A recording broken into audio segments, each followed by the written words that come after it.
कश्मीर पर ही, कश्मीर की भूमि पर ही उकेरने का काम किया। हम सब जानते हैं कश्मीर को कश्यप की भूमि का भी नाम से जाना जाता है। शायद हो सकता है कि इनके नाम से ही कश्मीर का नाम पड़ा होगा। প্রধানমন্ত্রী নরেন্দ্র মোদীর মিশন কাশ্মীরের পর এবার কি ভারতের স্বরাষ্ট্রমন্ত্রী অমিত শাহের মিশন কাশ্মীর দেখবে এই ভারতবর্ষের মানুষ?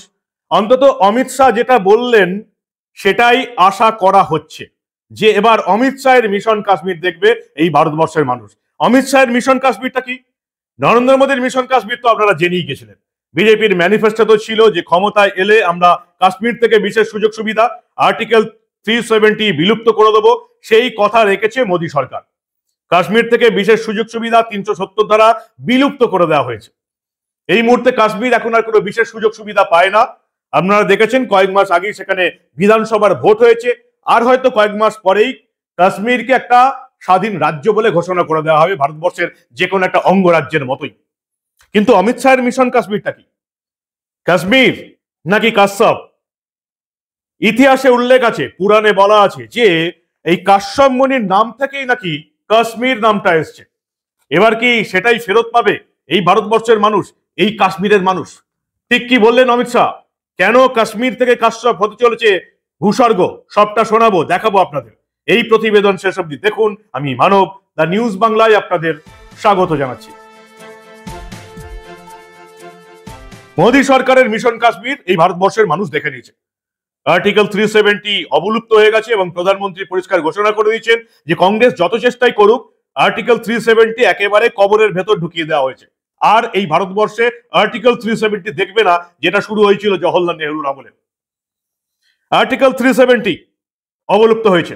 এবার অমিত শাহের মিশন কাশ্মীরটা কি? অমিত শাহ যেটা বলতে চাইছেন যে কাশ্মীরের নাম বদলে হবে বৈদিক ঋষির নামে, ঋষি কশ্যপের নামে হবে, এমনটাই ইঙ্গিত দিয়েছেন। समझदारों के लिए इशाराई तो काफी है, তাই না? কি ইঙ্গিত দিলেন আমার মুখ থেকে শোনার আগে আপনারা আগে শুনে নিন। ভারতের স্বরাষ্ট্রমন্ত্রী অমিত শাহ একেবারে দিল্লিতে Jammu Kashmir and Ladakh through the ages এই নামের একটি বই উদ্বোধন করতে গিয়ে অমিত শাহ ভারতবর্ষের মানুষকে ঠিক কি বললেন? सबने अपने विचारों को और उनके जीवन को देखने के दर्शन को बहुत अच्छे तरीके से कश्मीर पर ही, कश्मीर की भूमि पर ही उकेरने का काम किया। हम सब जानते हैं कश्मीर को कश्यप की भूमि का भी नाम से जाना जाता है। शायद हो सकता है कि इनके नाम से ही कश्मीर का नाम पड़ा होगा। परंतु जैसे मैंने आगे उल्लेख किया, बौद्ध धर्म की चतुर्थ काउंसिल सम्राट कनिष्क के समय में कश्मीर में ही संपन्न की गई और वहां पर अनेक प्रकार के नवाचारों को स्थान दिया गया और भाषाओं की विविधता जो भारत की एक बहुत बड़ी स्ट्रेंथ है, वो भी कश्मीर में इसकी अनुभूति होती है। और मैं आज निश्चित रूप से इस मौके पर देश के प्रधानमंत्री जी का बहुत बहुत धन्यवाद देना चाहता हूं, क्योंकि 2 यूटी बनाकर दोनों यूटी की राज्य की अधिकृत भाषाओं में कश्मीरी, डोगरी, बाल्टी, लद्दाखी और जंस्कारी ये सारी भाषाओं को समावेश करने का काम नरेंद्र मोदी जी ने कर भाषाओं को एक नया आयु देने का काम किया।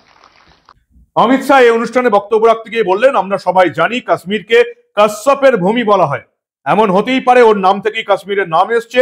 এই বক্তব্যের পরেই কিন্তু গোটা ভারতবর্ষ জুড়ে দিল্লির রাজনৈতিক মহলে কাশ্মীরের রাজনীতিতে ফিসফাস শুরু হয়ে গেছে। তাহলে কি এবার কাশ্মীরের নাম বদলে যাবে? ঠিক যেমন আমরা দেখেছি এলাহাবাদ হয়েছে প্রয়াগরাজ, মোগলসরাই হয়েছে দীনদয়াল উপাধ্যায় নগর, ফৈজাবাদের নাম বদলে হয়েছে অযোধ্যা, ফিরোজাবাদ হয়েছে চন্দ্রনগর, আলিগড় হতে চলেছে হরিগড়। কাশ্মীর কি এবার কাশ্যপ হতে চলেছে? অন্তত স্বরাষ্ট্রমন্ত্রী অমিত শাহ কিন্তু এমনটাই বললেন। কাশ্মীর শব্দটা অনেকে মনে করেন যে সংস্কৃত শব্দ কাশ্মীরা থেকে উৎপন্ন হয়েছে। নীলমত পুরাণ অনুসারে সতী সরস নামক হ্রদ থেকে এই উপত্যকার উৎপত্তি ঘটে এবং স্থানীয় জনশ্রুতি অনুসারে কাশ্মীর শব্দের ব্যুৎপত্তিগত অর্থ হলো জল থেকে উদ্ভূত জমি। কিন্তু লোকভাষা মতে কাশ্মীরের যে জনশ্রুতি লোকভাষা মত, সেখান থেকে জানা যাচ্ছে যে কাশ্মীর শব্দটি এসছে বৈদিক ঋষি কাশ্যপ মুনির নাম থেকে, যিনি এই ভূমিতে মনুষ্য বসতি স্থাপন করেছিলেন বলে বিশ্বাস করা হয়।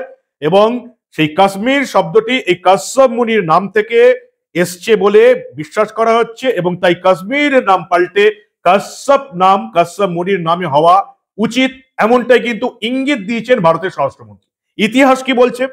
ইতিহাস বলছে যে প্রথম সহস্রাব্দের প্রথমার্ধে কাশ্মীর অঞ্চল হিন্দু ধর্ম এবং পরে বৌদ্ধ ধর্মের গুরুত্বপূর্ণ কেন্দ্র হয়ে ওঠে। নবম শতাব্দীতে কাশ্মীরে সাইবিবাদের উত্থান ঘটে। 1339 সালে শাহ মীর কাশ্মীরের প্রথম মুসলমান শাসক হন এবং 1586 থেকে 1751, প্রায় 200 বছরের কাছাকাছি মোগল সাম্রাজ্যের অংশ ছিল। 1820 সাল পর্যন্ত আফগানের দুরানি সাম্রাজ্যের অংশ ছিল। পরে রঞ্জিত সিং এর নেতৃত্বে শিখরা কাশ্মীর দখল করে নেয় এবং পরবর্তীকালে আপনারা জানেন প্রথম ইঙ্গো শিখ যুদ্ধে শিখরা পরাজিত হলে এটা ইংরেজদের হাতে যায় এবং তাদের কাছ থেকে কিনে নেয় জম্মু কাশ্মীরের রাজা গুলাব সিং অমৃতসর চুক্তির মাধ্যমে। পরবর্তীকালে এখন এই মুহূর্তে আপনারা জানেন এই কাশ্মীরটা গোটা ভারতবর্ষের হাতেই ছিল। কাশ্মীরের রাজা ভারতে অন্তর্ভুক্ত হতে চেয়েছিলেন, কিন্তু তারপরেও আমরা দেখেছি জওহরলাল নেহরুর বোকামিতে পাকিস্তানের হানাদারদের যুদ্ধে পরাস্ত করার পরে পুরো কাশ্মীর থেকে না খেদিয়ে জওহরলাল নেহরু শান্তি চুক্তি করতে গিয়েছিলেন। চীনও কাশ্মীরের কিছুটা অংশ দখল করে নিয়েছে, পাকিস্তান কিছুটা দখলকৃত অংশ আকসাই চীনকে দিয়ে দিয়েছে।